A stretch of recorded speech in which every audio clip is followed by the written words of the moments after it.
Welcome into the Michigan Football Report, folks, here on a Monday evening. It is game week. I'm feeling confident. I like what I'm hearing out of Michigan's football practice down in Miami. They got there on Saturday afternoon, and there is just about 4 days till the Wolverines kick off against Georgia. But before we get started on today's show, we're going to be talking Jim Harbaugh, Blake Corum. We're going to be talking some top moments from this season. I want you guys to go down in the comments and use hashtag mailbag for any questions you have that you want to get on tomorrow's show. So we'll do a little Tuesday mailbag tomorrow. So any questions from this show that have the hashtag mailbag in it, we'll filter through about the best 6, 8, 10 of those and get those on tomorrow's show. So thanks so much for all of you that in advance are asking some questions so we can have some things to answer for you on Tuesday. Coming up here on the show, the NFL rumors persist for Michigan head coach Jim Harbaugh. There's a kind of a Michigan blog boy rumor mill that's been percolating over the last 24 hours about a couple NFL teams interested in Harbaugh. I'll put those to rest a little bit, but we'll talk over the details here in a second. And then later, Blake Corum down in Miami. He discusses his injury status, lets you know how that ankle injury that kept him out of the Maryland, the Penn State game, really kept him limited. After the Michigan State game on October 30th, Corum only had 12 carries the remainder of the season, the next 5 games, including Ohio State and Iowa, where he was actually very impressive and very impactful in the games, but nevertheless was nowhere near 100%. But let's start the show. The true content of the show is the top moments of this season. Trying to take a poll, maybe after the game on Friday, maybe this weekend, hell, maybe Thursday before the game, we don't know. We're going to do a best of 2021. So I want to see how you guys are feeling, take a little bit of a poll, just ask you guys to fill in the blanks where maybe my memory is jogging me here a little bit. Name your top moments from this season. It doesn't have to be a specific play if you don't want it to be. It could be something like that happened, hey, this guy's, Hassan Haskins, all those hurdles, something like that. But I'm going to mostly stick to plays and a couple other things here with my top 5 coming up. So go down, comment yours below. But here are my top 5 moments of the 2021 season for Jim Harbaugh's resurgent Wolverines, the first team in college football history to have a 10-win improvement year over year. Number 5, Blake Corum, 67-yard touchdown versus Washington.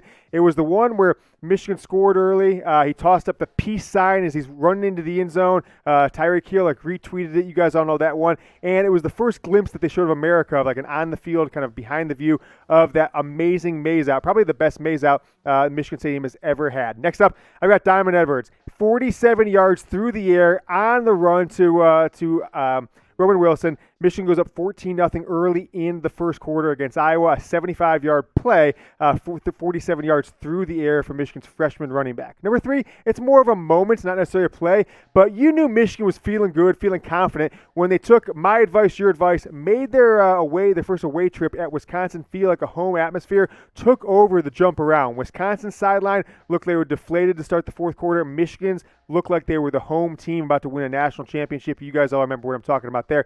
That was one of the times you're like, there's something different about this team. Next up, both from the Ohio State game, the last couple drives. One, Hassan Haskins, Michigan's up 7 or 20, they're up 8, I guess. He breaks off a run. He's kind of hurdling. He's kind of playing handsy with a guy, and then the cornerback comes up, Cameron Brown, redshirt junior out of St. Louis, Ohio State's cornerback, and Hassan Haskins does what he's done all year and hurdles him. Michigan walks into the end zone, I think the next play, if I recall correctly. And last but not least, it maybe wasn't the most crazy play because Ohio State, heck, they got a completion on it. But after David Ojabo got a sack on 3rd down to make it 4th and 18 on Ohio State's last drive with under 2 minutes left, 4th and 18, they completed a pass about halfway to the 4th down. It was over. Michigan was going to get the ball back and be able to run out the clock. And I know all you guys were like me. You're like, no matter what's happening right now, I'm not going to believe it until we know Michigan is in the victory formation, and that's what happened after that. Number 1, Ohio State's 4th and 18. So those are my top 5 moments, folks. And you see at the bottom of the screen, Cade McNamara to Eric All versus Penn State. I kind of forgot about that one a little bit. That's tough to say. And we already built this graphic, so I threw it in there. I don't know if I changed anything from this top 5, but that is such a close top 6. If we could just make it a top 6, they'd all be tied. Eric All from Cade McNamara was like 47-yard on a little tight end drag, and he beat both cornerbacks down the sideline and kind of dove for the end zone to give Michigan the lead up 21-17 at that point. They were down 3 after Cade McNamara got sacked and fumbled moments earlier, and Michigan secured the win on the road at Penn State. But folks, these 6 moments aren't enough for me.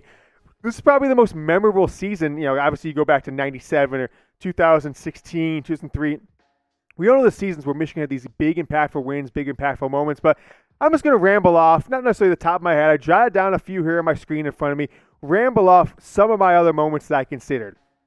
Aiden Hutchinson. It wasn't necessarily something you saw during the game, but you saw it afterwards on social media.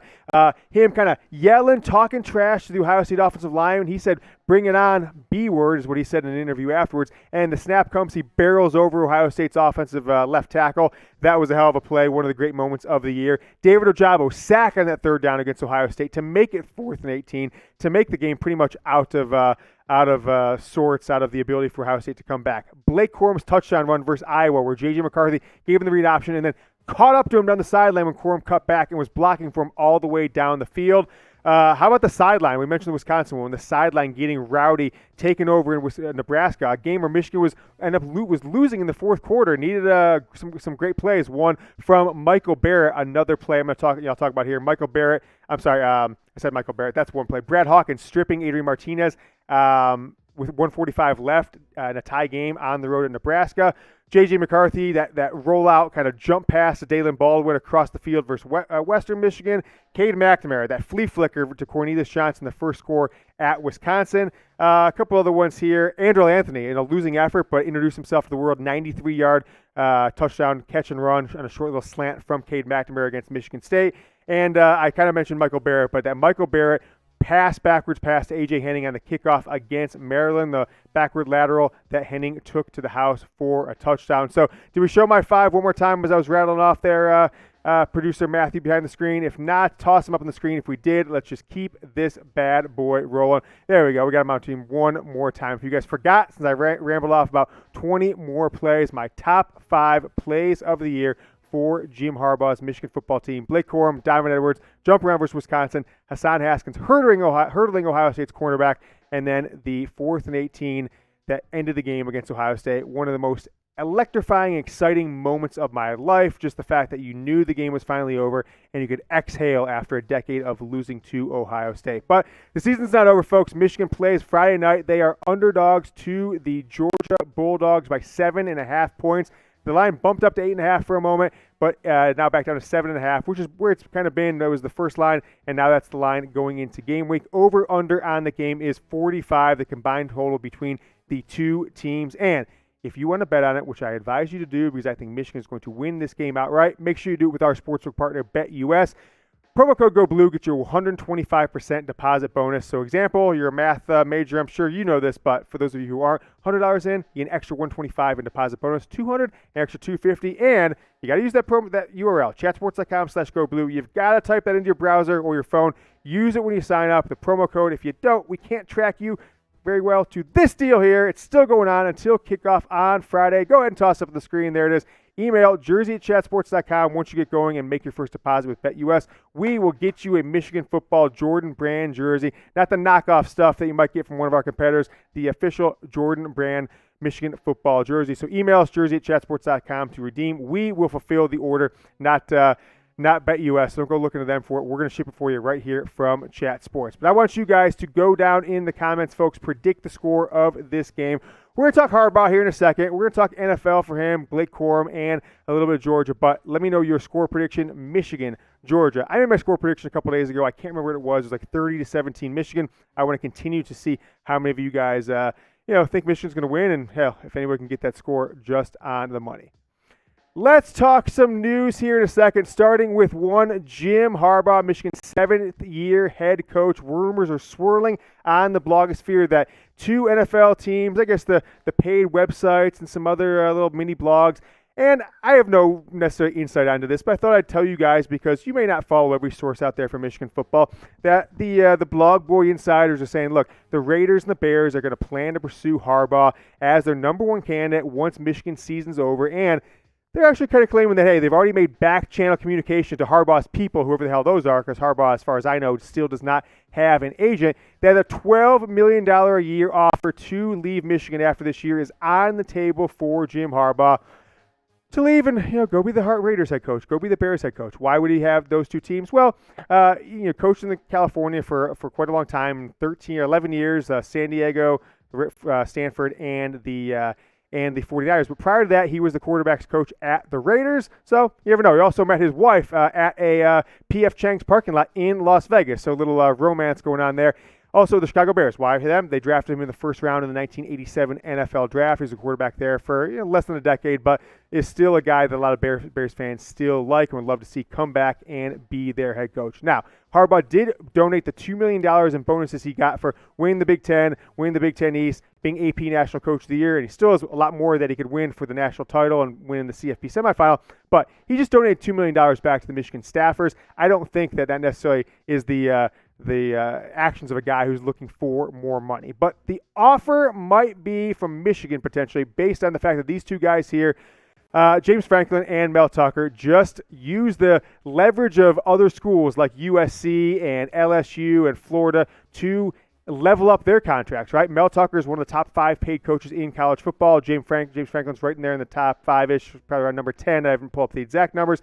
But Mel Tucker's a 10-year, $95 million deal. Franklin's $7.5 guaranteed, although the bonuses that kind of seem that he'll get there. It's about an $8.5 million year contract. Half of that, 8.5, or half of that from 7.5 to 8.5 is a $500 just retention bonus. If you show up and you're coaching the first game, you get the extra half. So 8's kind of the minimum he can make, 8.5. So there's no way I think that right now Jim Harbaugh would leave after this 12-1 season, beating Ohio State, having as many as 17, maybe 18, probably more like 16 to be honest with you. Starters returning next year. We'll probably have some NFL departures that some of you aren't expecting. I don't think there's any way he leaves now. And it can't be for money, right? Because he just gave away $2 million that he wasn't supposed to. I didn't have to. Michigan gave him $2 million bonus, and he said, look, all these staffers that don't make millions of dollars a year, they gave up 10 and sometimes 15% of their salaries to stay on and let Michigan continue to employ everybody during the coronavirus pandemic of 2020. I don't think there's any way he leaves now. But I said it a few weeks ago when contract talk started up with Harbaugh. I think now he's proven he can beat Ohio State. He won the Big Ten. He's in the college football playoff to reward Jim Harbaugh for this amazing turnaround. I said it, 2-4 to 12-1, soon to be 13-1, soon to be 14-1. That's quite amazing. I would say 2 wins if they win the national title when they win the national title to 14 wins.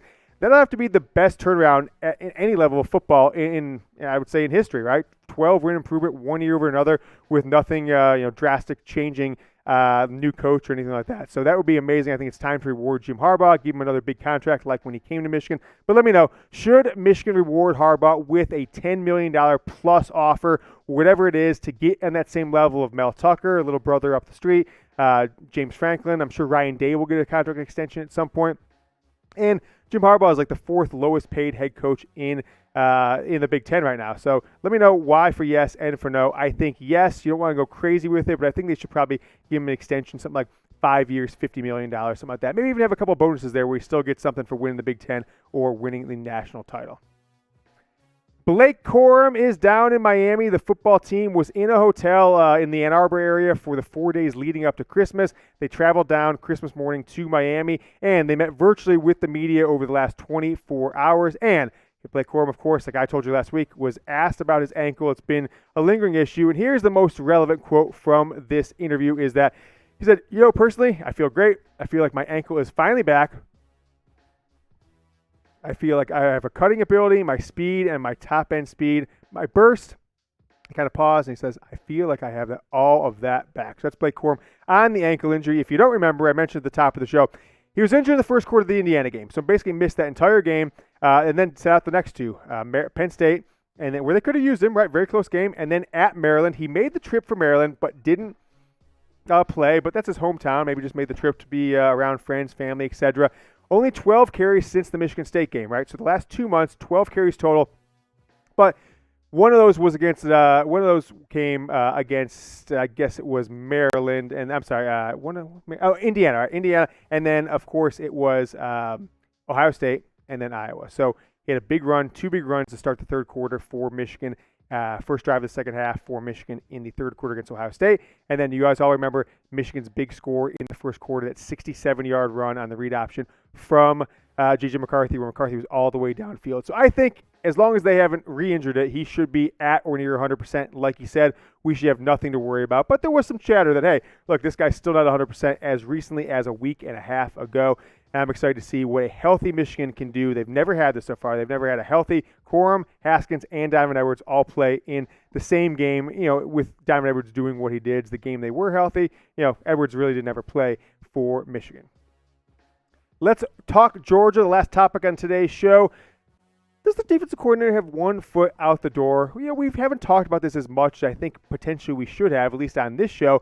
But Georgia Georgia defensive coordinator Dan Lanning is the new head coach at Oregon. I'm not sure if you knew that, right? I mean, it's widely known in college football circles. But does every Michigan fan pay attention to what the hell Oregon's doing? I don't know, but he had to go out there and do his introductory press conference, go out there and wrap up the recruiting class on the 15th. So, 11, 12 days ago, he was out in Oregon not getting prepared with his team. And I think this is something that we're not talking about enough and that Michigan must take advantage of in this game. And how do you do that? Well, I think continuing to do what you've done over the last 4 or 5 games, which is bring new things to the table. Don't just stick to the playbook that got you here. The reverse, as I mentioned in my show the other day, the 5 keys to victory is the reverses to A.J. Henning, the pass out the backfield to Donovan Edwards, the read option, J.J. McCarthy, Blake Corum, getting J.J. McCarthy in the game and not just one play and out. Let him pass once, let him run once. Michigan must take advantage of this. Give them something they're absolutely not looking for. Strike while the iron's hot. Coaches spend sometimes as many as 15, 18 hours a day in the practice facility watching film, and if he's out worrying about his Oregon job, he's not going to be in the Georgia facility as much as he normally would be. So I think it's something that you should definitely be keeping an eye for. I'm going to do some digging, kind of figure out how much he's been recruiting for Oregon, if any, and how much time he has spent kind of planning that coaching staff while he's been trying to get ready for the Michigan game coming up on Friday night. So I'll let you know coming up on the show here in the next couple of days. But if you guys want to get on tomorrow's show, use hashtag mailbag with your comments below. Ask me a question, anything you want to know about Michigan football, this game against Georgia, Harbaugh's contract, any injuries, news, etc. And we'll get the best 6, 7, 8 of those on tomorrow's show. Until I see you guys then, go Blue.